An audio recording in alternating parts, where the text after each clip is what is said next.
अल्हम्दुलिल्लाह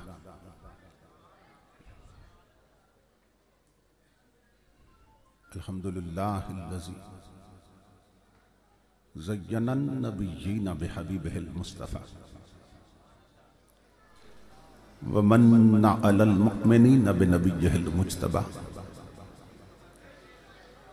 अस्सलातु वस्सलामु अला सय्यदिना व मौलाना मुहम्मदिन खैरुल बरा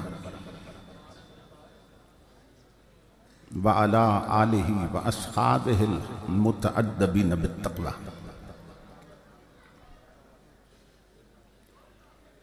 अम्मा बअद फ़अऊज़ु बिल्लाहि अस्समीइल अलीम मिनश शैतानिर लईनिर रजीम। बिस्मिल्लाहिर रहमानिर रहीम।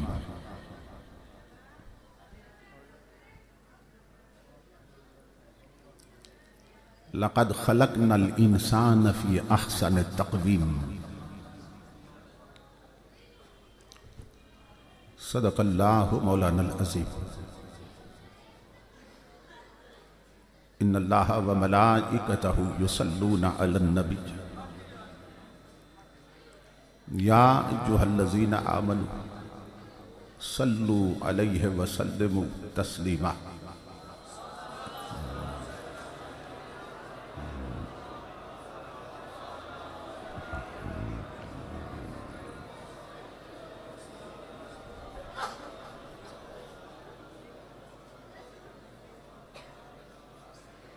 लाइके सद एहतराम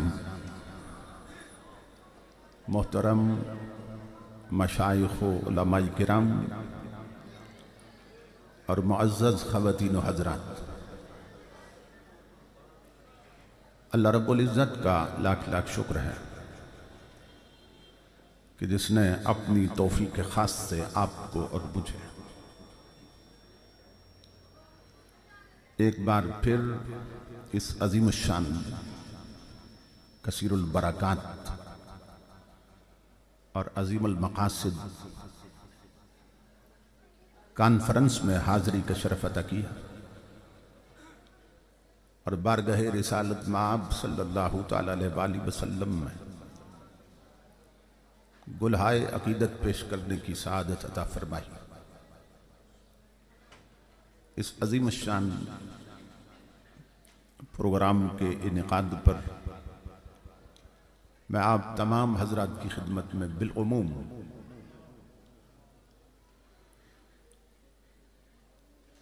और मोहतरमुल मुकाम जनाब हाजी मोहम्मद बशीर मुग़ल साहिब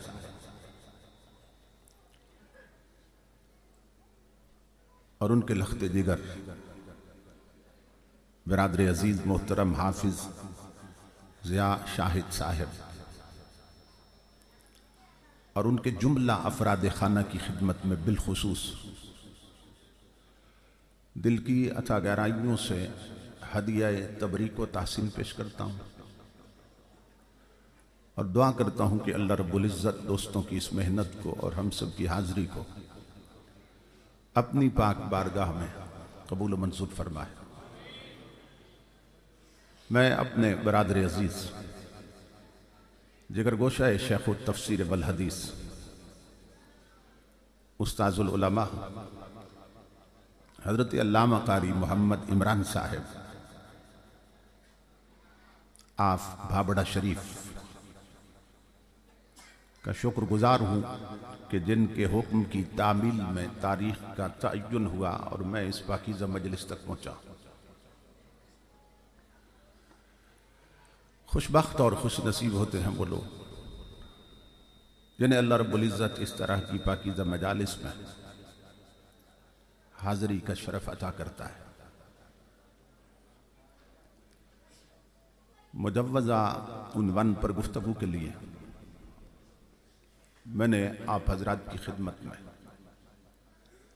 कुरान हकीम के जो अल्फाज तिलावत करने का शरफ़ हासिल किया है, इनमें अल्लाह रब्बुल इज़्ज़त ने इंसानियत की अज़मत को बयान किया है।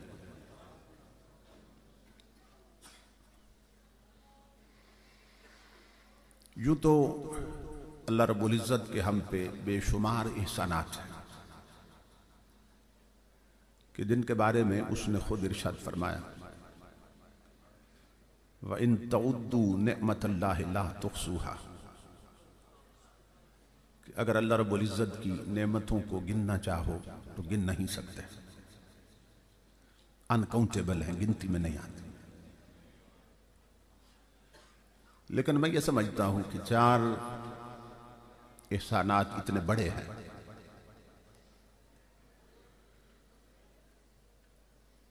कि उनमें एक अजीब हुस्ने तरतीब है कि जो दूसरा एहसान है वो पहले से बड़ा है, जो तीसरा है वो पहले दोनों से बड़ा है, और जो चौथा है वो तीनों से बड़ा है।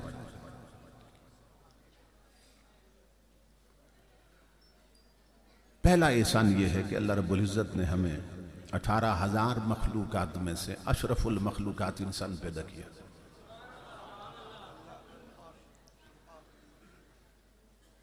अब ये भी बहुत बड़ा एहसान है, इसलिए कि हमने अल्लाह से दुआ नहीं की थी कि मौला हमें इंसान बनाना, इसलिए कि हमारा वजूद ही नहीं था, तो दुआ कैसे करते।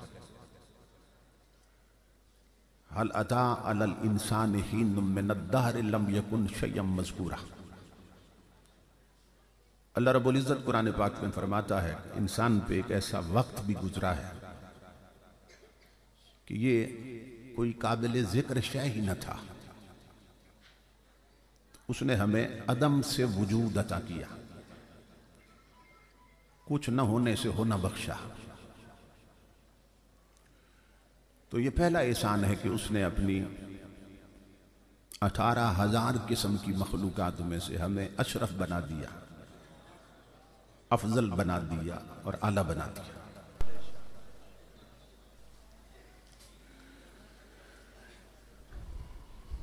जमादात भी उसकी मखलूक है, हैवानात भी उसकी मखलूक हैं, नबातात भी उसकी मखलूक हैं, जिन्नात भी उसकी मखलूक हैं, मलाइका भी उसकी मखलूक है। इस अंदाज से अगर आप तकसीम करते चले जाएं और अक़साम को बयान करते चले जाएं तो 18,000 किस्म की मखलूक बनती है। तो 18,000 किस्म की मखलूक में से अल्लाह रब्बुल इज़्ज़त ने हमें अशरफुल मखलूकात इंसान बनाया। अब इस पे गौर कीजिए कि ये जो 18,000 किस्म की मखलूक पे हमें बरतरी अता की, तो ये हमने चाहा या उसने चाहा? क्योंकि हमने तो दुआ नहीं मांगी थी और दुआ कर भी नहीं सकते थे कि हम नहीं थे। तो ये जो 18,000 मखलूक पर फजीलत दी, तो ये फजीलत हमारे चाहने से मिली या उसके चाहने से? बोलिए, उसके चाहने से। उसने चाहा कि हम उसकी सारी मखलूक से अफजल बन जाए और 18,000 किस्म की मखलूक से आला हो जाए, ये उसने चाहा। तो तवज्जो तलब बात यह है कि अब सोच कर बताइए कि पहले हमने उसे चाहा या उसने पहले हमें चाहा? यानी मोहब्बत की इब्तिदा किसने की, उसने की या हमने की? उसने की। इसका शुक्र अदा कर सकते हैं? हमने नहीं चाहा, खुद उसने चाहा कि हम 18,000 से ऊंचे हो जाएं और उसकी सारी मखलूक से हम अशरफ हो जाएं और बाला हो जाएं, ये उसने चाहा। तो अपने इंसान बनाए जाने पे अगर हम अल्लाह रब्बुल इज़्ज़त का शुक्र अदा करना चाहें तो नहीं कर सकते, लेकिन हमें इसका इस्तेज़ार नहीं रहता, इसका ध्यान नहीं रहता, इस तरफ तवज्जो ही नहीं रहती कि इंसान बना के उसने हम पे कितना बड़ा एहसान कर दिया। हजरत बा यजीद बिस्तामी गली में जा रहे थे, सामने कुत्ता बैठा था। उस कुत्ते ने अपनी जुबान में कोई बात की तो हजरत बा यजीद वहां बैठ कर रोने लग गए। खुदाम ने पूछ लिया, हजरत कुत्ते ने क्या कह दिया कि आप रोने लग गए? आपने फरमाया, ये कुत्ता मुझसे पूछ रहा था कि बा यजीद मुझे एक बात का जवाब दे कि तेरी वो कौन सी नेकी थी कि मालिक ने तुझे इंसान बना दिया, और मेरा वो कौन सा जुर्म था कि उसने मुझे कुत्ता बना दिया।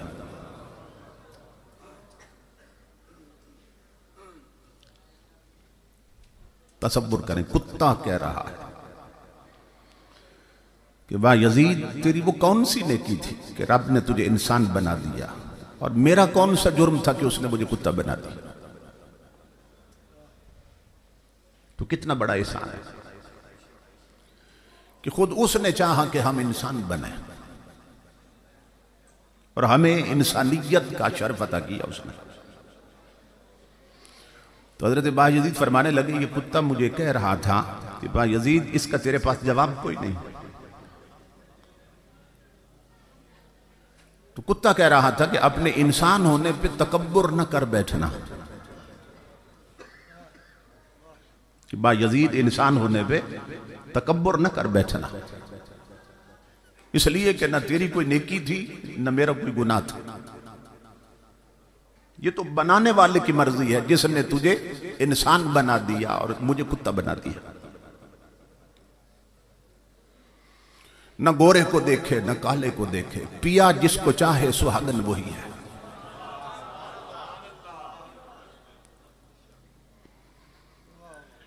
हमें उसके एहसानात और इनामात की ना कदर करनी चाहिए। जलसों का मकसद ही दीन और शरीयत को सीखना होता है। अल्लाह अकबर। अब देखें ना, मखलूक होने के एतबार से जो कुत्ता है वो भी अल्लाह की मखलूक है, और जो बकरी है वो भी उसकी मखलूक है। दोनों का खालिक एक ही है, और मखलूक होने में दोनों बराबर है कि एक ही खालिक की मखलूक। लेकिन ईमान से बताइए कि जब दोनों का खालिक एक है तो बकरी हलाल क्यों है, कुत्ता हराम क्यों है? ये हिल्लत और हुर्मत का फलसफा क्या है? खालिक दोनों का एक, कुत्ते को भी उसी ने पैदा किया, बकरी को भी उसी ने पैदा किया। ये हलाल और वो हराम, खालिक एक है तो फर्क क्यों पड़ा? तो सूफिया लिखते हैं कि हर शय पैदा उसी ने की, मगर पैदा करने के बाद जिसे निगाहे यार ने पसंद कर लिया हलाल हो गई, जिसे निगाहे यार ने रद्द कर दिया हराम हो गई।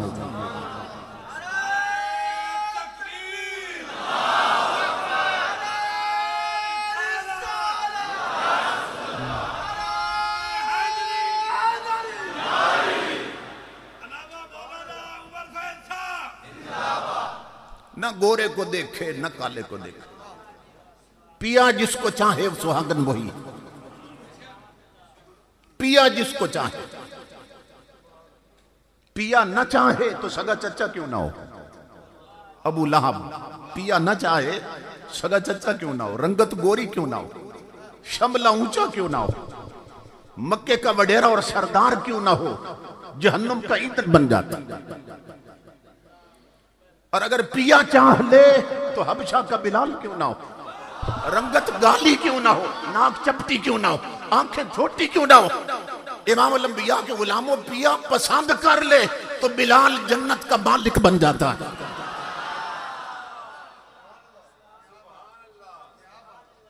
बताया जा रहा है, न गोरे को देखे न काले को देखे, पिया जिसको चाहे सुहागन वही। पिया जिसको चाहे सुहागन वही। अल्लाह अकबर। इसलिए इमामुल अंबिया के गुलामों, हमें इसका ध्यान देना चाहिए कि उसने हमें इंसान बना के कितना बड़ा एहसान किया हम पे। कि उसने इंसान बना दिया। हजरत शाह अब्दुल रहीम मुहद्दिस दिलवी रहमतुल्लाह ताला अलैह बयान कर बनने पे जा रहे थे, तो बनना इतना सा था, पगडंडी जो थी, कि एक वक्त में एक शय ही गुजर सकती थी और नीचे दोनों तरफ जो जमीन थी उसमें कीचड़ था। तो आप बनने पे जब चढ़े और दरमियान पहुंचे तो उधर से एक कुत्ता भी उसी बनने पे आ रहा था। तो कुत्ते को देखकर आप रुक गए, कुत्ता इन्हें देखकर रुक गए। आप फरमाते हैं कि कुत्ता मुझे कहने लगा, अब्दुल रहीम बनना क्यों नहीं छोड़ते, नीचे उतर जाओ ना और मुझे गुजरने दो। कहते हैं मैंने कुत्ते से कहा कि तू बनना क्यों नहीं छोड़ देता, तू तो पहले ही नजस है, नापाक है, नीचे कीचड़ है, अगर तेरे जिस्म को लग भी गया तो क्या फर्क पड़ेगा, और मेरे कपड़े गंदे हो जाएंगे, कपड़े नापाक हो जाएंगे, इसलिए तू बनना छोड़ दे। कुत्ता कहने लगा अब्दुल रहीम बेहतर है तू ही छोड़ दे। ये जिन्हें हम जानवर समझते हैं ना, उन्हें अल्लाह ने कितनी अक्ल दे रखी, बेहतर है तू ही बनना छोड़ दे, क्योंकि अगर तूने छोड़ दिया तो तेरे कपड़ों को जो गंदगी लगेगी ना, एक लोटे पानी से धुल जाएगी या 2 लोटे पानी से धुल जाएगी जो कपड़ों को लगेगी या जिस्म के बाहर लगेगी। लेकिन अगर बनना मैंने छोड़ दिया और तेरे दिल में तकब्बुर पैदा हो गया, किबर आ गया, तकब्बुर और गुरूर पैदा हो गया, तो तेरे दिल को वो गंदगी लगेगी 7 समंदर भी उसे धो नहीं सकेंगे।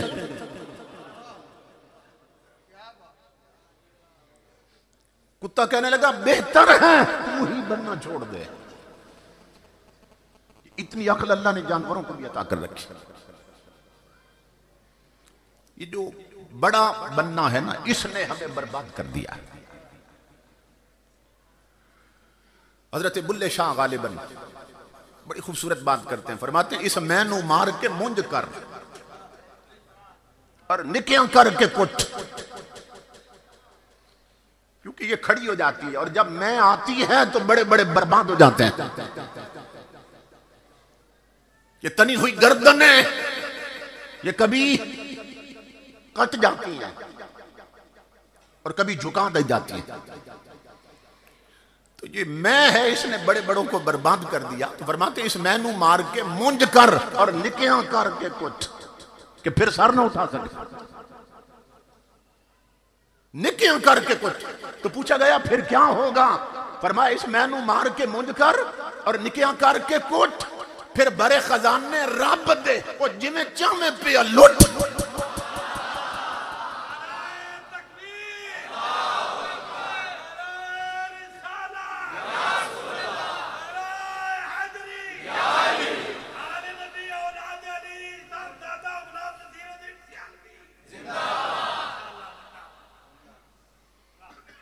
अकड़ते हैं वो उखड़ जाते हैं, जो झुकते हैं वो ही बच जाते हैं। मुझे हजरत किबला शाह साहब फरमा रहे थे, हजरत अल्लामा आप कैसे कारी जलाली साहब किबला फरमा रहे थे भी वो बात जरूर सुनानी है, इसलिए मैं थोड़ा रुक गया इस जगह पे कि जो मैं है ना, इसने बड़े बड़ों को बर्बाद कर दिया। इमाम उल अंबिया के गुलामों, ये जलालपुर पीर वाला में एक अल्लाह के वली रहते थे, हाफिज फतेह मोहम्मद साहब रहमतुल्लाह अलैह।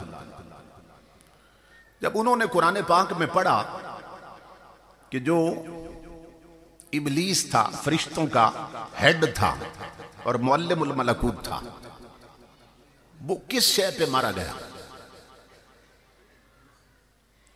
तो पढ़ा कि उसने कहा था अना खैरुम मिन्हु, उसमें अना आ गई थी, अना मैं आ गई थी कि मैं आदम से बेहतर हूं। इसने 6 करोड़ बरस तक सजदे किए हुए थे शैतान ने, शैतान बनने से पहले, और 18,000 साल तक बैतुल मामूर का तवाफ किया था, जो नूरियों का किबला है उसका तवाफ किया था और काबा है। तो आपने जब देखा ना कुरान में कि 6 करोड़ बरस के सजदों वाला सिर्फ मैं पर मारा गया और लानती और मरदूद हो गया, तो इतने डर गए, फरमाने लगे अब जिंदगी भर लफ्ज़ मैं अपनी जुबान पे नहीं लाऊंगा। डरने वाले यूं डरते हैं, ये जो लफ्ज मैं है ना, इसको जुबान पे नहीं लाऊंगा। फिर इसके बाद छोड़ दिया। एक शरारती आदमी था, बदमज़हब, उसने कहा ढोंग बनाए फकीरों ने, दुनिया कहती है कि मैं का लफ्ज नहीं बोलते। साथियों को तैयार किया, कहने लगा आओ मेरे साथ, मैं उनके मुंह से निकलवाऊंगा ये लफ्ज। उन्होंने कहा चलो चलते हैं। जब वहां पहुंचे तो हजरत किबला हाफिज साहब मुसल्ले पे बैठे थे, नमाज का वक्त था, जमात होने वाली थी। तो मस्जिद में जब वो पहुंचे ना, जो प्रोग्राम बना के गए थे, उसने कहा जी हाफिज साहब एक मसला पूछना है। फरमाया पूछो। कहने लगा शैतान किस बात पे मारा गया था? अब उसके ज़हन में यह था कि वो आयत पढ़ेंगे कुरान की कि उसने कहा था अना खैरुम मिन्हु, कि मैं उससे बेहतर हूं। तो अना का माने मैं, तर्जुमा इसका करेंगे ना मैं, तो लफ्ज़ मैं उनके मुंह से निकलेगा और ये जो ड्रामा रचा रखा ये खत्म हो जाएगा। उसने कहा जी शैतान किस बात पे मारा गया था? अल्लाह का वली हंस पड़ा, फरमाया बेटा नमाज पढ़ा ले फिर जवाब देते हैं। सुनना गौर से। किबला हाफिज साहब ने नमाज पढ़ाई। नमाज पढ़ाने के बाद जब सलाम फेरा ना, सलाम फेर कर दुआ मांगी और हाथ फेरे चेहरे पर और फौरन पूछ लिया, फरमाया सवाल किसने किया था? वो कहने लगा जी मैंने किया था। फरमाया बदबख्त इसी पे मारा गया था।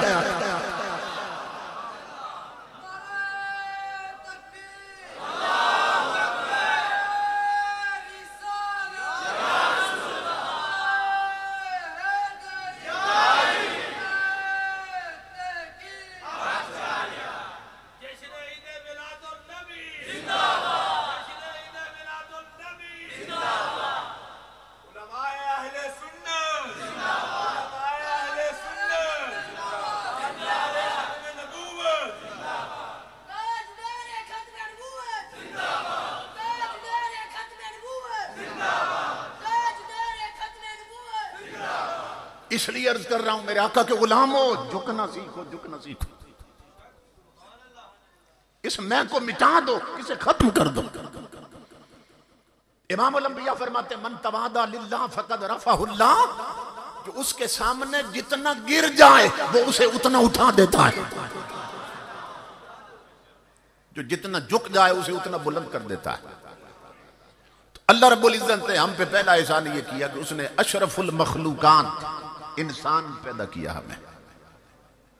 कहीं फरमाया वलकद कर्रमना बनी आदम, कि मैंने बनी आदम को फजीलत और बुजुर्गी अता की तमाम मखलूकात पे। कहीं फरमाया लक़द खलक़नल इंसान फी अहसन तक़वीम, मैंने इंसान को सबसे अच्छी सूरत पे पैदा किया, सबसे अच्छी सूरत पे।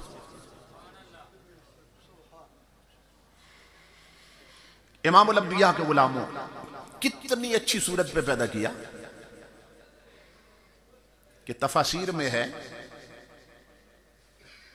एक शख्स अपनी अहलिया के साथ बैठा था, अपनी बीवी के साथ, जो अपने हुस्न में बहुत मशहूर थी और बहुत नेक भी और हसीन भी। तो मोहब्बत भरी बातें हो रही थी, तो उसने जज्बात में आके कह दिया अपनी बीवी को, कहने लगा अंत तालिकुन सलास इल्लम तकूनी अहसन मिनल कमर, कहने लगा कि तू अगर चांद से ज्यादा हसीन नहीं है ना, तू इतनी हसीन है कि चांद से भी बढ़कर, अगर चांद से ज्यादा हसीन नहीं है तो मैं तुझे 3 तलाक देता हूं। ये जज्बात में कह गया। अब बीवी उठकर पर्दे में चली गई और रोने लग गई। उसने कहा इसने मेरे हुस्न की तारीफ करते करते इसने तो मुझे 3 तलाकें दे दी। अब मैं चांद से ज्यादा तो हसीन नहीं हो सकती, जो चमक जो रोशनी उसमें मुझ में तो नहीं।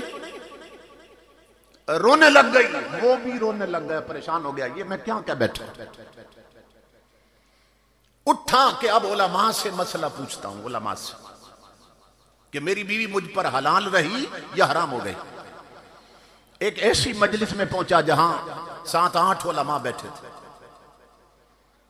कुछ हनफी थे, एक हनफी था, और कुछ शाफई थे, और कुछ मालिकी थे, कुछ हम्बली थे।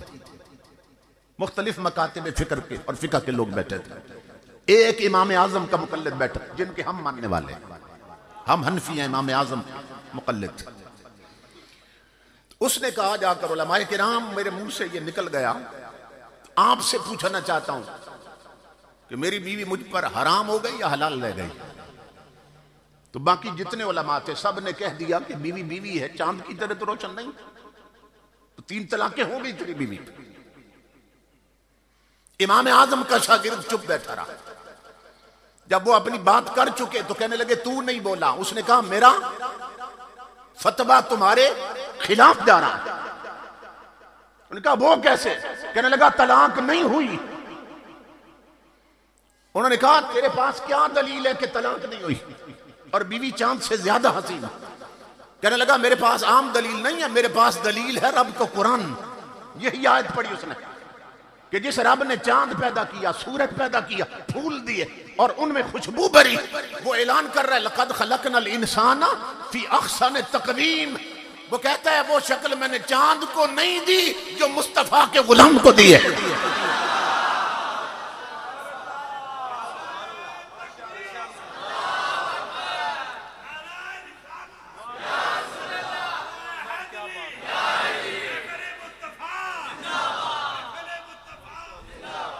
अहसन ये सुपरलेटिव डिग्री है।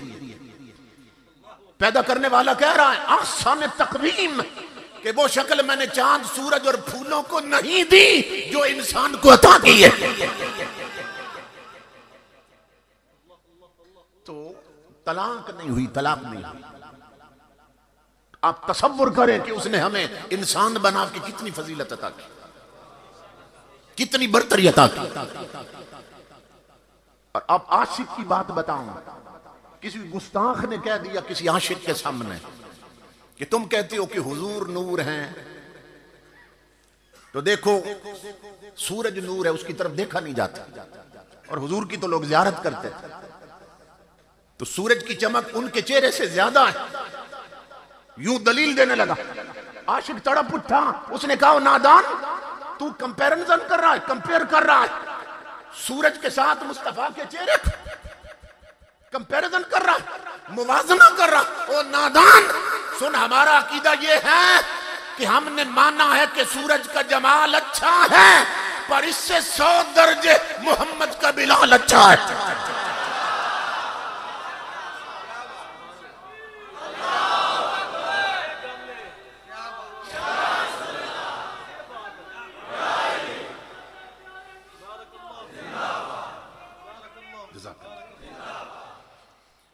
हमने माना है कि सूरज का जमाल अच्छा है, पर इससे 100 दर्जे मोहम्मद का बिलाल अच्छा है सल्लल्लाहु अलैहि वसल्लम।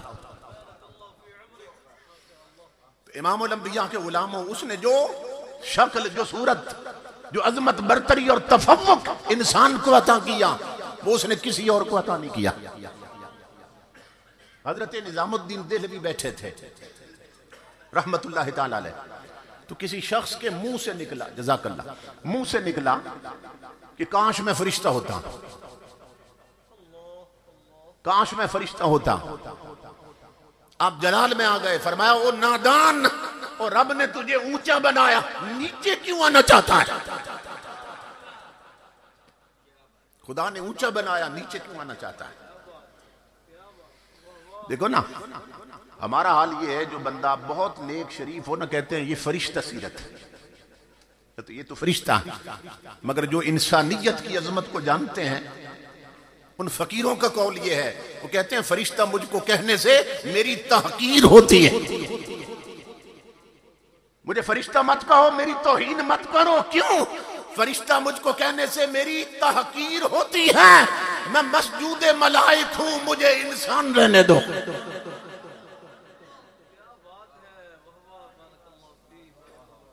मैं फरिश्ता नहीं हूं, मैं वो हूं जिसे फरिश्तों ने सजदा किया था।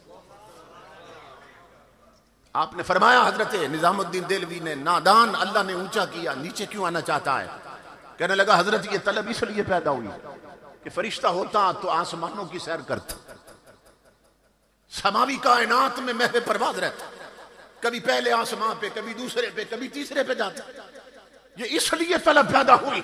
आप हंस पड़े, फरमाया शायद अभी तू मोहम्मद अरबी का गुलाम नहीं बना, तूने अभी गुलामी नहीं की कमली वाले की, इसलिए कहता है फरिश्ता होता। कहा मैंने गुलामी करके देखी है। फरमाने लगे अल्लाह की इज्जत की कसम सुन, आम फरिश्ते नहीं, जिब्रील फरिश्तों का सरदार है, मगर जिब्रील की परवाज मका तक है, निजामुद्दीन ला मका तक जाता है।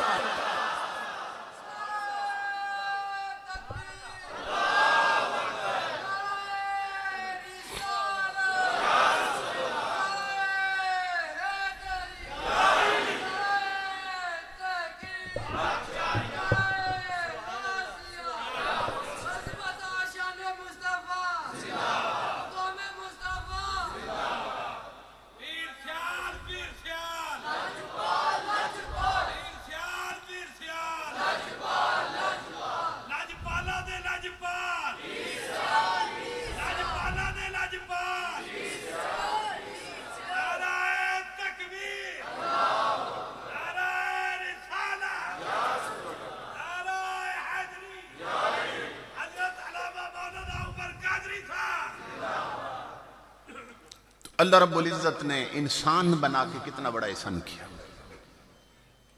इमामुल अंबिया के गुलामों, मगर अब तवज्जो तलब बात यह है कि जिसने इंसान की ये फजीलत और अजमत बयान की कुरान में, वही कुछ इंसानों के बारे में कुरान में फरमा रहा है।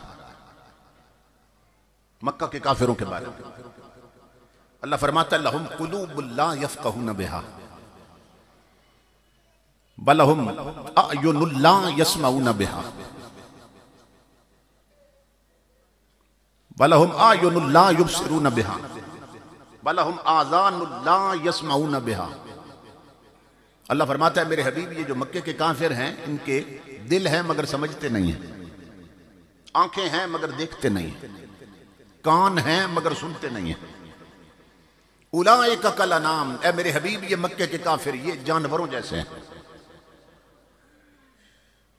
बात यहां खत्म नहीं की, उलाइका कल अनाम ये जानवरों जैसे हैं। आगे क्या फरमाया? बल हुम अदल, बल्कि उनसे भी बदतर।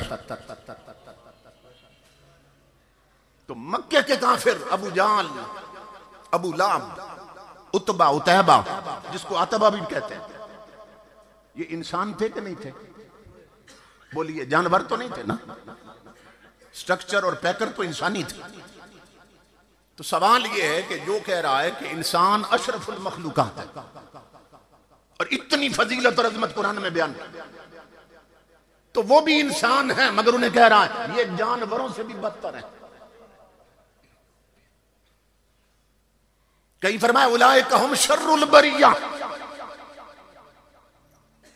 ये तमाम जानवरों से बदतर है महबूब, ये मक्के के काफिर। तो सवाल ये है अब शरफ इंसानी कहां चला गया उनका? अब इंसानियत की बरतरी कहां चली गई? वलकद कर्रमना बनी आदम का जो ताज दिया था इंसान को, अब कहां चला गया मक्के के काफिरों के सर से? ये तवज्जो तलब बात। जो मैं नुक्ता समझाना चाहता हूं, इमामुल अंबिया के गुलामों, अल्लाह रब्बुल इज्जत फरमा रहा है इनके दिल हैं मगर समझते नहीं है, आंखें हैं मगर देखते नहीं है, कान हैं मगर सुनते नहीं है। तो तफसीरें पढ़िए, अबू जाल, अबू लाब ये दिल वाले थे, पत्थर नहीं थे। यहां पे दिल धड़कते थे, नाबीने नहीं थे, आंखें थी, बहरे नहीं थे, कान थे इनके, मगर अल्लाह फरमा रहा है कान हैं मगर सुनते नहीं, आंखें हैं मगर देखते नहीं, दिल है मगर समझते नहीं। हर शय देखते थे, वो कौन सी शय नहीं देख सके? अल्लाह फरमाता है ये देख ही नहीं सके। हर शय सुनते हैं, कौन सी शय ना सुन सके? अल्लाह फरमाता है ये सुनते नहीं। दिल है, हर शय समझते थे, अबुल हिकम था मगर कौन सी शय न समझ सका? अल्लाह फरमाता है इसका दिल है मगर समझता नहीं। मौला वो कौन सी शय है? फरमाया सुनो मुस्तफा के गुलामों, उस आंख को कभी आंख मत समझना जो हुस्न मुस्तफा न देख सके। उन कानों को कान मत समझना जो मुस्तफा की बात न सुन सके। वो दिल दिल नहीं पत्थर हैं जिनकी धड़कनों में मुस्तफा आबाद न हो। ये हुजूर का मकाम समझाया जा रहा है कि वो आंखें आंखें होकर अंधी हैं जो जमाले मुस्तफा न देख सके। वो कान बहरे हैं जो जिक्र मुस्तफा न सुन सके। वो दिल दिल नहीं पत्थर हैं जिनकी धड़कनों में मुस्तफा न रहता हो। आगे फरमाया उलाइका कल अनाम, ये जानवरों जैसे हैं। थे इंसान मगर फरमाया जानवरों जैसे। इमामुल अंबिया के गुलामों, यही जिल्लत काफी थी कि इंसानियत के शरफ से मारूम करके फरमा दिया खुद खालिक ने कि ये जानवरों जैसे हैं। मगर बात इससे भी आगे बढ़ा दी, फरमाया बल हम अदल, बल्कि जानवरों से भी बदतर है, उनसे भी बदतर है। तवज्जो तलब बात है कि जानवरों से बदतर कैसे हो गए? ये मक्का के काफिर जानवरों जैसे तो हैं, जानवरों से बदतर कैसे हो गए? मौला फरमाया तुम नहीं देखते हो कि यार को ऊंट देख ले तो सजदा करते हैं, जानवर महबूब को देख ले तो सजदा करते हैं। ये इंसान होकर यार को पत्थर मारते हैं तो ये जानवरों से भी बदतर है। हरनियां महबूब को सजदा करती हैं, ये इंसान हो के महबूब को देखकर पेशानी पे बल डाल लेते हैं। फरमाया ये जानवरों से भी बदतर है। तो नुक्ता ये है इमामुल अंबिया के गुलामों कि इमामुल अंबिया तुम्हारे मेरे नबी का वो मकाम है, अगर हुजूर की तरफ पुश्त हो जाए तो मोमिन होना तो दूर की बात है, इंसान दर्जा इंसानियत से भी गिर जाता है। ये नुक्ता कुरान समझा रहा है। अगर महबूब की तरफ पुश्त हो जाए तो मोमिन होना तो दूर की बात, इंसान दर्जा इंसानियत से भी गिर जाता है। अल्लाह अल्लाह रब्बुल इज्जत के महबूब के जिक्र की मजलिस में आने वालों, ये हमारी खुशबख्ती कि अल्लाह ने हमारे हाथ में दामन रसूल दे दिया, हमें हुज़ूर सल्लल्लाहु अलैहि वसल्लम की निस्बत अता कर दी। ये जो अबू सुफियान है, बाद में हजरत अबू सुफियान हो गए, वो बयान करते हैं कि मैंने अभी कलमा नहीं पढ़ा था और हुज़ूर सल्लल्लाहु अलैहि वसल्लम ऐलान नबुव्वत कर चुके थे और पड़ोस में रहता था, तो मैं मुखालफत में था और हुजूर कर चुके थे ऐलान नबुव्वत। तो मैं अपने एक दोस्त के साथ मक्का शरीफ से बाहर एक मकाम पे खड़ा था कि जहां हिल और हरम की हद मिलती थी। अभी कलमा नहीं पढ़ा था। हिल की हद वो है कि जहां शिकार खेलना हलाल होता है और हरम की लिमिट्स और हुदूद वो हैं कि जहां शिकार खेलना हराम होता है।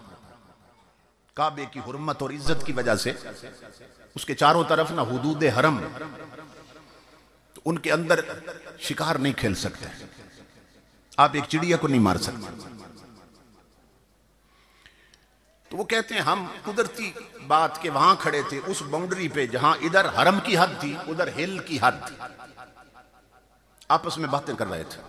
तो एक चरवाहा का रेवड़ बकरियां वो हिल की हद में ना जहां शिकार खेलना हलाल वहां चर रहा था। अचानक झाड़ियों के पीछे से एक भेड़िया निकला और उसने बकरियों पे हमला कर दिया। वो कहता है हम शोर सुनकर ना उस तरफ देखने लग गए। जब हमने देखा भेड़िए ने बकरियों पे हमला किया तो अपनी जान बचाने के लिए बकरियां दौड़ी हरम की हद की तरफ। यानी हैरान थे। हार बकरी दौड़ी हरम की हद की तरफ। कहते हैं मैं देख रहा हूं, करीब था कि भेड़िया बकरियों पे हमला करके ना किसी को पकड़ लेता, दबोच लेता, मगर अल्लाह की इज्जत की कसम हमने देखा कि जो ही बकरियों ने कदम रखे ना हरम की हद में, भेड़िए के कदम रुक गए।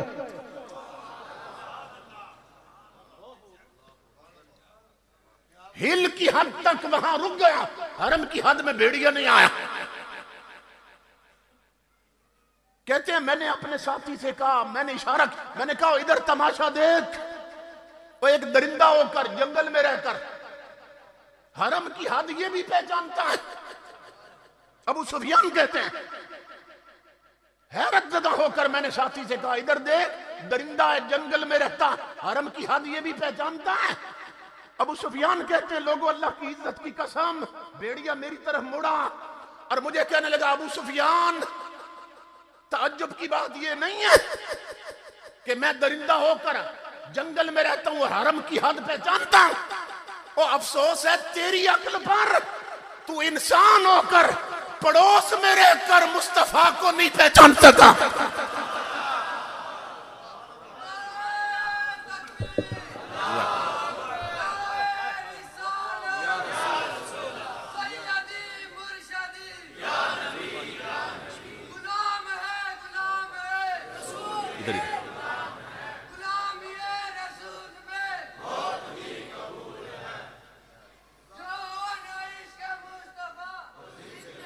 अफसोस तेरी अक्ल पर, और मैं तो दरिंदा हूं और जंगल में रहता हूं, और मैं दरिंदा होकर जंगल में रहकर हरम की हद पहचानता हूं। ये ताज्जुब की बात नहीं, अफसोस तेरी अक्ल पे, तू इंसान होकर पड़ोस में रहकर मुस्तफा न पहचान सका। इमामुल अंबिया के गुलामों, तुम्हारा मेरा नबी वो नबी है कि जिसे दरिंदे भी पहचानते हैं, जिसे परिंदे भी पहचानते हैं।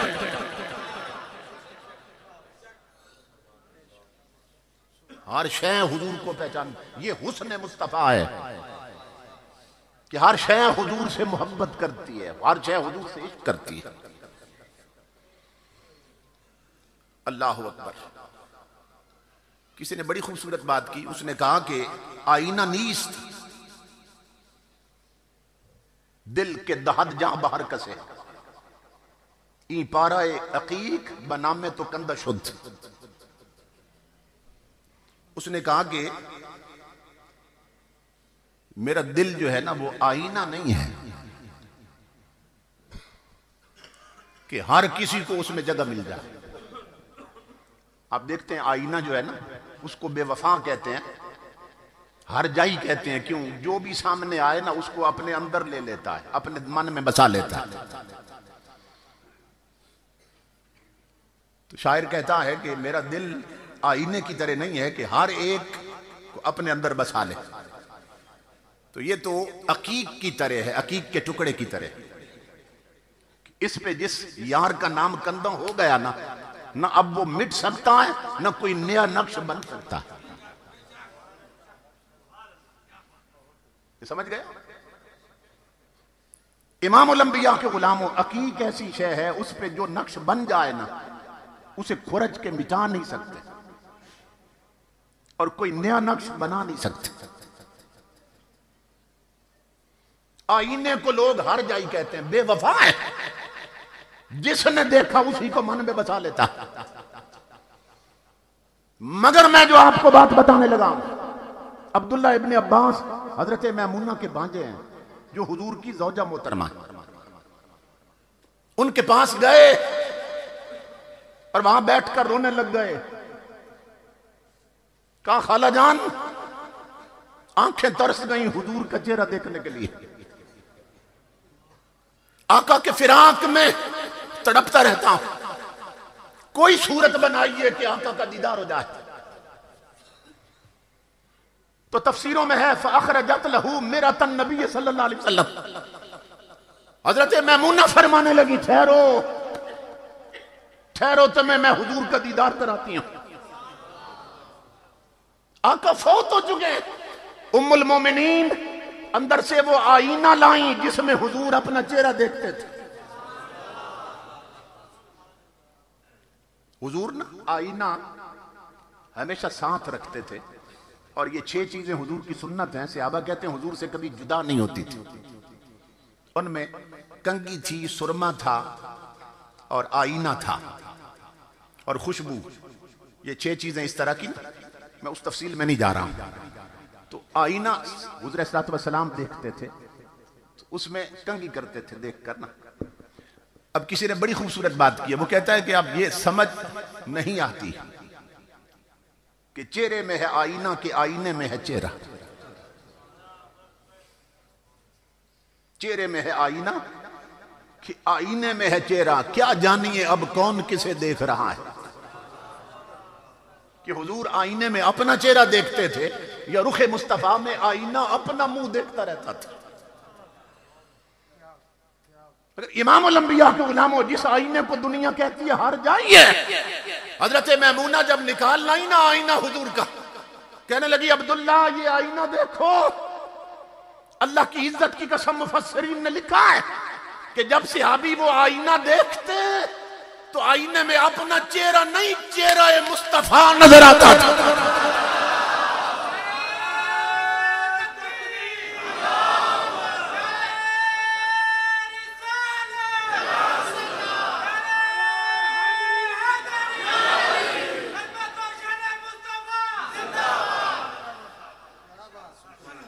समझ रहे?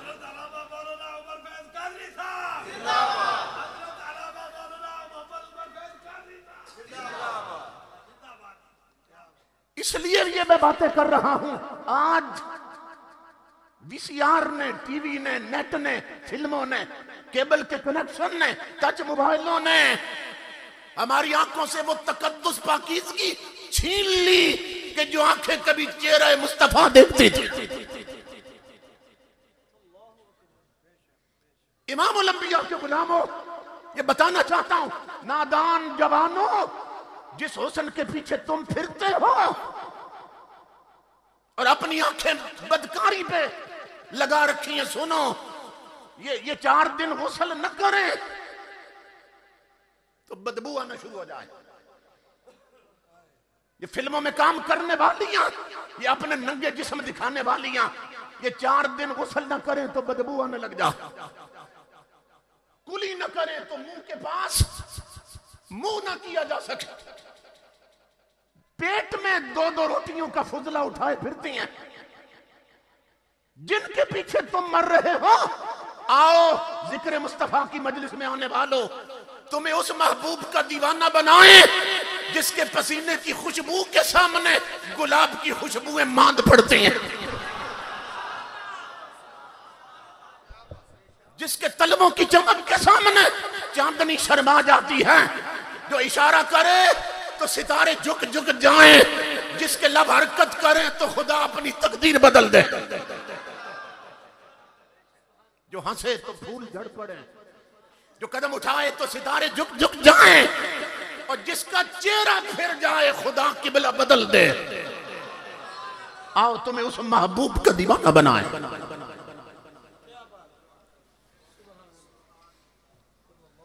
हमारी आंखों से वो पाकीज़गी छिन गई, वो तकद्दुस छिन गया। ताजदारे कायनात का वो हुस्न है इमामुल अंबिया के गुलामों कि जिन्होंने देखा आप सहाबा का। अगर आप उसवा पढ़ें तो सहाबी हुज़ूर सल्लल्लाहु अलैहि वसल्लम के हुस्न की जब तारीफ करते हैं, कोई सिर्फ आंखों का हुस्न बयान करता है, कोई सिर्फ चेहरे का हुस्न बयान करता है, कोई हुजूर की चाल की बात करता है, कोई जुल्फों की बात करता है। तो इस पर किसी ने बड़ी खूबसूरत बात की है। अलग अलग एक एक हिस्से को बयान कर रहे हैं साहब रसूल। इसका सबब क्या है? कहते हैं सबब यह है कि जिसकी नजर जहां पड़ी ना, उसको वहां से नजर हटाने का होश ही नहीं रहा।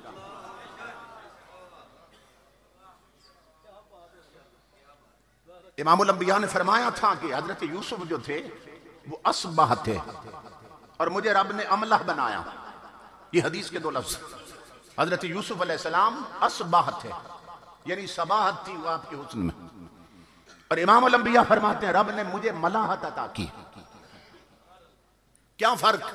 यानी यूसुफ अलैहिस्सलाम का वो हुस्न था कि चेहरे में इतनी चमक थी कि निगाह टिकती नहीं थी, टिकाने को मुश्किल पेश आती थी कि यूसुफ अलैहिस्सलाम के चेहरे पर निगाह टिक नहीं सकती थी। चमक थी, सबाहत थी। इमामुल अंबिया के गुलामों से सहाबा कहते हैं यूसुफ का हुस्न था कि जहां निगाह टिकाई नहीं जा सकती थी, मगर मुस्तफा का वो हुस्न था जहां से निगाह हटाई नहीं जा सकती थी।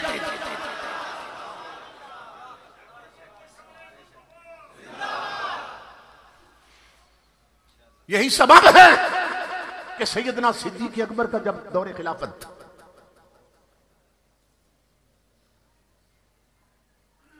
तो आपके घर में कुछ सहाबा गए। हुजूर के विसाल के बाद आपका अपना दौरे खिलाफत था सिद्दीक अकबर का। तो वहां जब घर में बैठे, उन्होंने देखा कि सिद्दीक अकबर जहां नीचे सोया करते थे, आपकी चटाई या चारपाई पड़ी थी, ऊपर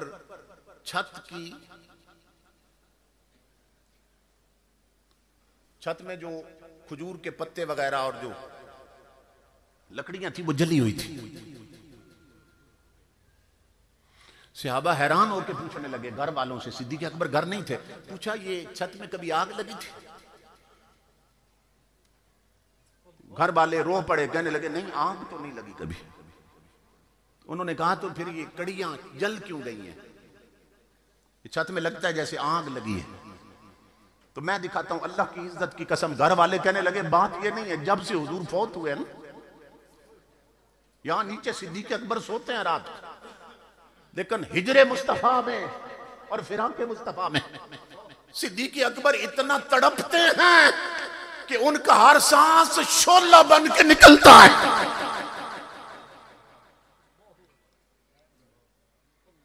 ला दुनिया को कोई ऐसा हसीन कि जिसके चाहने वालों का ये हाल हुआ।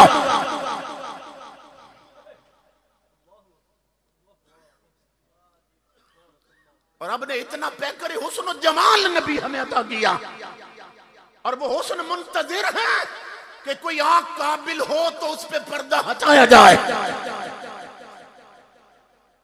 मगर अब सूरत हाल ये है इमामुल अंबिया के गुलामों कि बच्चे हैं, मासूमियत की उम्र है, मगर आंखें मासूम नहीं रही।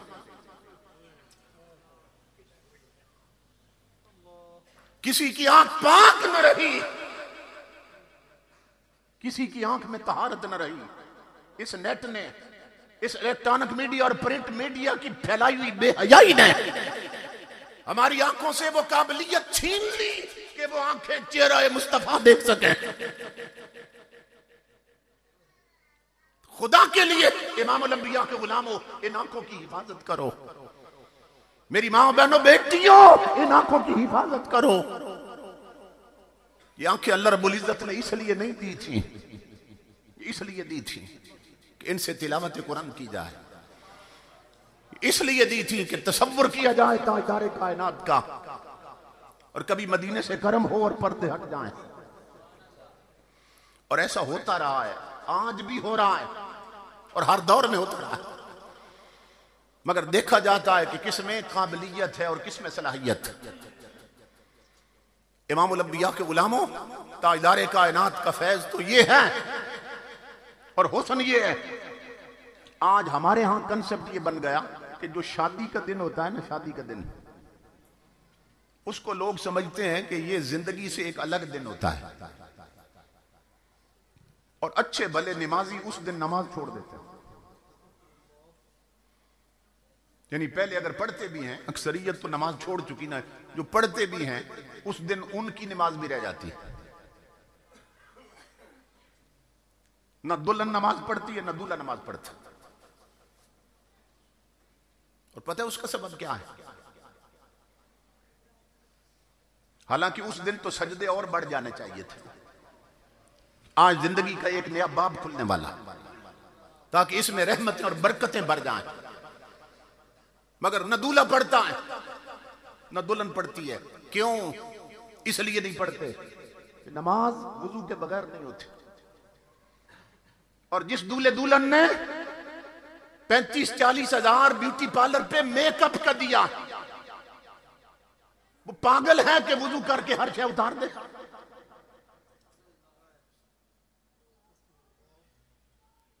जवानों, मेरी माओ बहनों बेटियों, सोचो और उस मेकअप पे लानत भेजो जिसने रब के सजदे छुड़वा दिए।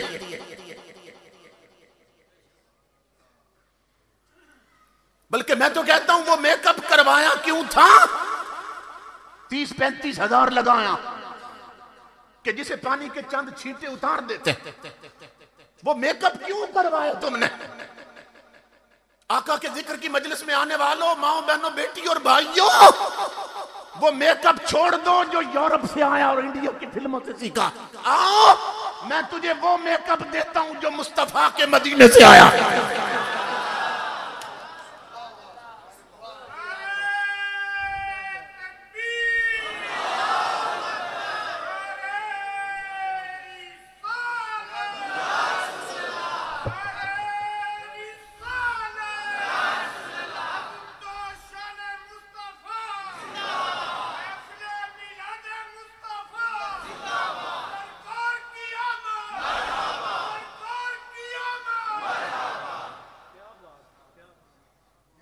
मैं नहीं कह रहा, इमाम हसन बसरी फरमाते हैं, बहुत बड़े अल्लाह के वली, बहुत बड़े मुहद्दिस, अमीरुल मोमिनीन फिल हदीस, इमाम हसन बसरी फरमाते हैं जो मुस्तफा का उम्मती मर्द हो या औरत अपने नबी पे ये दुरूद पढ़ता रहे। मैं आगे दुरूद पढ़ता हूं, ये दुरूद पढ़ता रहे। इमाम हसन बसरी फरमाते हैं अल्लाह उसके चेहरे को वो हुस्न देता है कि मौत भी चेहरे का हुस्न खराब नहीं कर सकती है।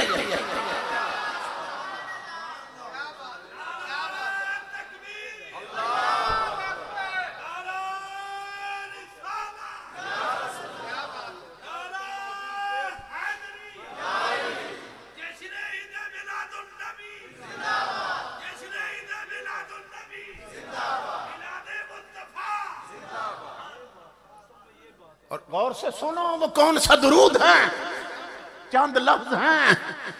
आप फरमाते हैं जो नबी का उम्मती अपने नबी पे ये दुरूद पढ़ता रहे और पढ़ती रहे, अल्लाह उसके चेहरे को वो हुस्न और नूर देता है कि मौत भी चेहरे का चिराग बुझा नहीं सकती है। और वो दुरूद ये है, अल्लाहुम्मा सल्ली अला मन तफत्तकत मिन नूरिहिल अज़हार। बस इतने से अल्फाज, अल्लाहुम्मा सल्ली अला मन तफत्तकत मिन नूरिहिल अज़हार। जानते हैं इनका माना क्या है? इसका तर्जुमा और माना ये है, अल्लाह अपने उस नबी पे दुरूद भेज कि जिसके नूर की बीक लेकर चमन में फूल खिलते हैं।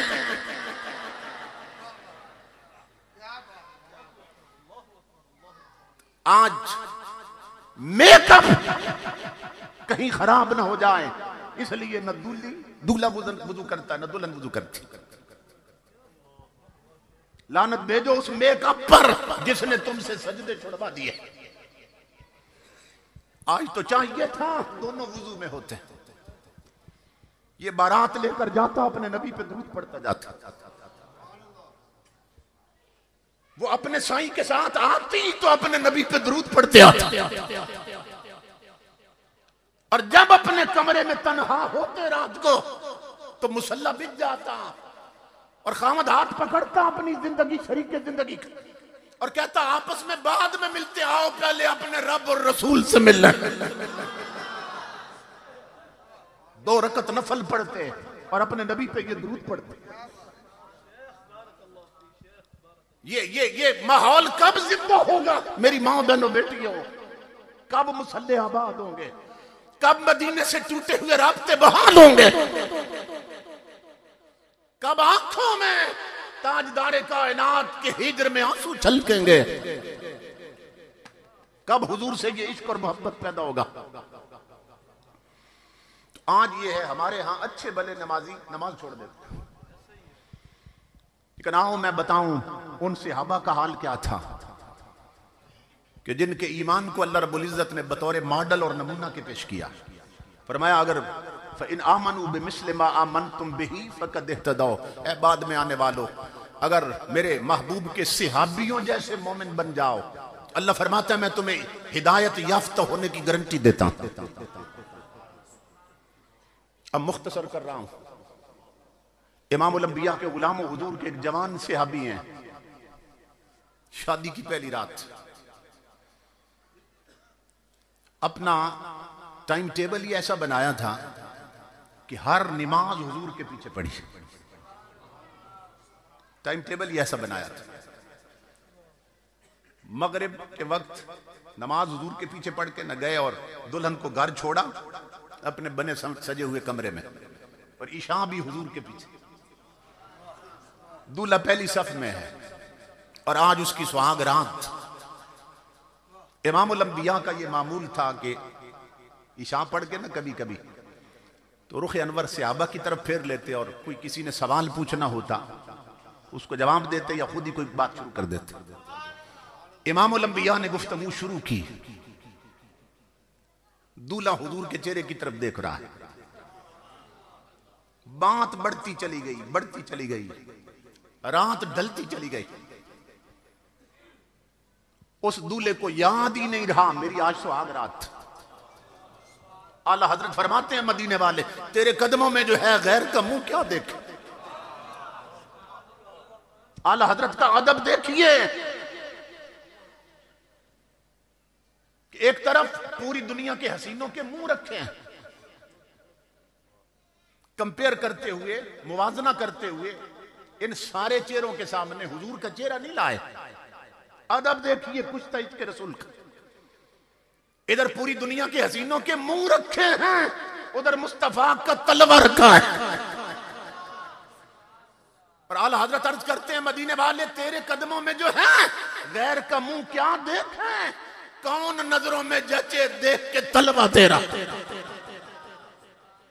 आका आपके तलबों का वो हुस्न है कि ये देखने वाले हसीनों के मुंह देखना भूल जाते हैं। तो वो जवान जिसकी शादी की पहली रात है, वो तो हुजूर का रुख अनवर देख रहा है, चेहरा देख रहा है। रात बीत गई। इमामुल अंबिया ने ना खुद गुफ्तगू खत्म की, दुआ फरमाई हुजूर ने, और आका ने उसकी तरफ देखा, मुस्कुराकर फरमाया तेरी तो सुहाग रात है, जाओ दुल्हन मुंतजिर होगी।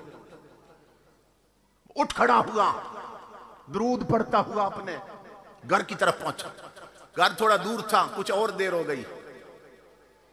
जाके ना दरवाजे पे दस्तक दी, अंदर दाखिल हुआ दुल्हन के कमरे में। जूते उतारे, उसकी चारपाई या चटाई पे बैठ गया। आधी रात है, मदीना का शहर, और शादी की पहली रात। इधर जवान का हाथ बड़ा दुल्हन के घूंघट की तरफ कि चेहरे से कपड़ा हटाए और अपनी शरीके जिंदगी से कोई बात करे। इमामुल अंबिया के गुलामों करीब था कि दोनों जवान जज्बे आपस में हम कलाम होते, कोई मोहब्बत भरी बात करते। इधर जवान का हाथ गया ना घूंघट की तरफ, उधर मदीने की बस्ती से बिलाल हबशी की आवाज आ गई। बिलाल ऐलान कर रहे हो मदीने वालों, तुम्हें मुस्तफा बुला रहे हैं, क्योंकि जिहाद के लिए आयत उतर आई है। आका बुला रहे हैं, कल तुमने सरों पे कफन बांधने और यार के कदमों पे गर्दनें कटानी है। और मदीने वालों, तुम्हें हुजूर बुला रहे हैं। और क्रिकेट मैच के लिए जुमे छोड़ने वाले जवानों, और घर में टीवी पर ड्रामे देखते हुए रब के सजदे छोड़ने वाली माओ बहनों बेटियों, और अड्डों और बेगैरती के होटलों पे बैठकर ताश खेलते हुए नमाजें छोड़ने वाले बूढ़ों, इधर देखो, इस जवान की सुहाग रात है, अभी चेहरे से कपड़ा नहीं हटा। अल्लाह की इज्जत की कसम, जो हाथ घूंघट की तरफ गया था, बिलाल की आवाज आई, हाथ पीछे हटाया, कदम चारपाई से नीचे उतर आए। जवान ने जूते पहने, दीवार की तरफ गया, तलवार लटक रही थी, उसे उठाया, दरवाजा खोल के बाहर निकलने लगा। दुल्हन दौड़कर कदमों से लिपट गई, कहने लगी, जवान, शादी की पहली रात है, तूने अभी मेरे चेहरे का निकाब भी नहीं उल्टा, कोई मोहब्बत भरी बात नहीं की, और मेरे सरताज मुझे छोड़ के कहां जा रहा है? जवान ने झटका दे के दामन छुड़ाया, कहा नादान लड़की मुझे मत रोक, मुझे मेरे सरताज ने बुलाया।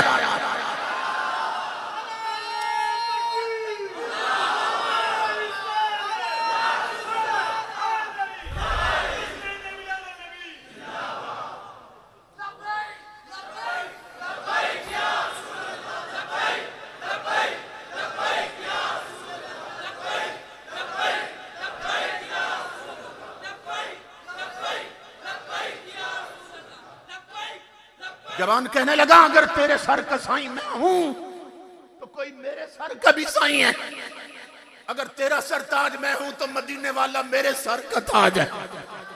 जवान लड़की बहाने तराशने लगी, कहने लगी जंग तो सुबह होगी, रात तो ठहर जाए। जवान हंस पड़ा, कहा नादान तू सुहाग रात देखती है, मैं यार की आवाज सुन रहा हूं। मुस्तफा का बुलावा आ गया, ये तो एक रात है, हजारों रातें मुस्तफा के कदमों पे कुर्बान। जवान ये कहकर हुजूर की मजलिस में पहुंच गया। इमामुल अंबिया के गुलामों घर पलट के नहीं आया, सीधा हुजूर के साथ मैदान जंग में। जंग का तनूर भड़क उठा, जंग शुरू हो गई। सहाबा कहते हैं हुजूर का तरीका यह था कि अपने खेमे के बाहर, ऊंची जगह पे खेमा लगाते थे, खेमे के बाहर हुजूर खड़े रहते और तमाम सहाबा पे निगाह रहमत डालते थे और देखते कि किस तरह अल्लाह के दीन के तहफ्फुज के लिए गर्दनें कटवा रहे हैं और काट रहे हैं, सब पे निगाह रहमत डालते। मगर सहाबा कहते हैं अल्लाह की इज्जत की कसम, आज हुजूर का अंदाज बदला हुआ था, आज उस जवान से नजर हट नहीं रही थी। जिधर वो जवान जाता है निगाह मुस्तफा उसी को देख रही है, आज आका कहीं और नहीं देख रहे। उस जवान ने कई काफिर फिन्नार कर दिए और सर से पांव तक जख्मी हो गए। एक नेजा सीने से पार हुआ तो घोड़े से गिर गए। सहाबा दौड़े, करीब पहुंचे, कहा जवान, तो कोनियों के बल जिस्म घसीट रहा था। कहा जवान प्यास है तो पानी पिला दे, भूख है तो मुंह में खजूर रख दे। जवान कहने लगा मुस्तफा के गुलामों, मेरे आका के साथियों, न मुझे पानी की तलब न खजूरों की तमन्ना, मेरा आखिरी वक्त आ गया। उन्होंने कहा तू किधर जाना चाहता है, जिस्म क्यों घसीट रहा? कहा जिस यार के लिए सुहाग रात लुटाई थी उसी के कदमों में जान देना चाहता। अगर हो सके तो मुझे मुस्तफा के कदमों तक ले जाओ। असहाबे रसूल उसे उठाकर हुजूर की तरफ ले जाने लगे। सुनना जवानों, जब उठा रहे थे मेरे नबी ने आवाज दी, इसे वहीं छोड़ दो। असहाबे रसूल ने अर्ज की, या रसूल अल्लाह, इसका आखिरी वक्त है, ये आपके कदमों में जान देना चाहता।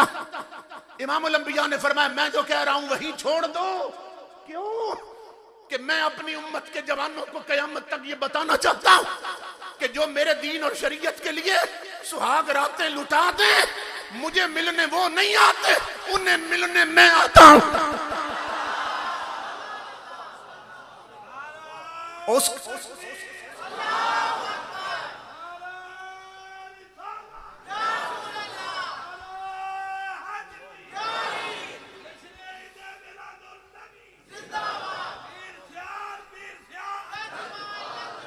जवानों, उसका मुकद्दर देखो कि जिसकी तरफ खुद मुस्तफा दौड़ पड़े। और इमामुल अंबिया करीब पहुंचे और मट्टी से आलूदा सर रसूल ने अपनी झोली में रख लिया और वो अपनी उंगलियां कि जिनकी हरकत से सितारे वज्द में होते थे वो उसके बालों में फेरने लग गए। माथा चूमा, उसने एक नजर डाली चेहरे मुस्तफा पर और रूह परवाज कर गई। सहाबा कहते हैं अल्लाह की इज्जत की कसम, हमने हुजूर के चेहरे पे ये दो रंग कभी नहीं देखे थे। उसकी लाश हुजूर की झोली में, मगर इमामुल अंबिया की आंखों से आंसू गिर रहे हैं और होठों पे मुस्कुराहट खेल रही है। हमने हाथ जोड़े, अर्ज की अल्लाह के हबीब, ये दो रंग नजर आ रहे हैं, आंखें रो रही हैं, होंठ मुस्कुरा रहे हैं, ये क्या है? इमामुल अंबिया ने फरमाया, रोना इसलिए आ रहा है, बहुत प्यारा था, जल्दी बिछड़ गया। बहुत प्यारा जवान था, जल्दी बिछड़ गया, इसलिए रोना आ रहा है। और हाथ इसलिए रहा हूं, मेरे सहाबियों, अल्लाह की इज्जत की कसम, मेरे इस जवान सहाबी ने कोई घाटे का सौदा नहीं किया। इसने दुनिया की एक औरत कुर्बान की है, मेरे रब ने जन्नत की 70 हूरें इसकी बीवी बना के मैदान में उतार दी हैं, जो इसकी रूह का इस्तेमाल करने आई। ये है हुजूर की मोहब्बत, ये है कमली वाले का ताल्लुक। जवानों, आज क्रिकेट मैच के लिए हमारे जुमे छूट गए। माँ बहनों बेटियों, आज ड्रामे की किस्तों की वजह से हमारी नमाजें रह गई। बूढ़ो, आज अड्डों पर ताश की बाजी के लिए हमारे सजदे छूट गए। हम कैसे कह सकते हम भी हुजूर के गुलाम हैं? अपना रुख करो दहलीज़े मुस्तफा की तरफ, अपने घरों के माहौल को बदलो, रोमांटिक नावल फेंक दो और अपने हाथ में सीरत रसूल अरबी की किताबें पकड़ लो। माँ बहनों बेटियों, अपने हाथों से ये टच मोबाइल गिरा दो और सीरत फातिमा ज़हरा की किताबें थाम लो। कुरान अलमारी के लिए नहीं बने थे, तुम्हारी झोली के लिए बने थे। उन्हें अलमारियों से निकालो, उनकी तिलावत के आदी बन जाओ। अपना टूटा हुआ रिश्ता हुजूर के साथ फिर से बहाल करो, वरना बहुत देर हो जाएगी। मैं अपने अजीज भाई मुजाहिद अहले सुन्नत जनाब हाफिज ज़िया शाहिद साहिब मुगल, इनके वालिद गिरामी, इनके दीगर बरादरान, तमाम अफराद खाना, सबको मुबारकबाद पेश करता हूँ। ऐसा बहुत कम लोगों को नसीब होता है कि अल्लाह दुनिया दे और साथ दीन भी दे, ऐसा बहुत कम होता है। तो ये खुश नसीब घराना है जिसे अल्लाह रब्बुल इज़्ज़त ने दोनों नेमतों से नवाज रखा है। हर साल जिस मोहब्बत के साथ, जिस खुलूस और इखलास के साथ इस प्रोग्राम का एहतिमाम करते हैं, आप मुझसे बेहतर जानते हैं। मैं जिगर गोशे शेख तफसीर वल हदीस उस्ताजुल उलमा हज़रत अल्लामा कारी मोहम्मद इमरान साहब आप भाबड़ा शरीफ का शुक्रगुजार हूँ कि जिनके तवस्सुल से और हुक्म की तामील में तारीख का तय्युन हुआ और मैं भी इस मजलिस में शरीक हो सका। अल्लाह सब का आना कबूल करे और हमें अमलन हुजूर की गुलामी से नवाजे। वमा अलैना इल्लल बलाग।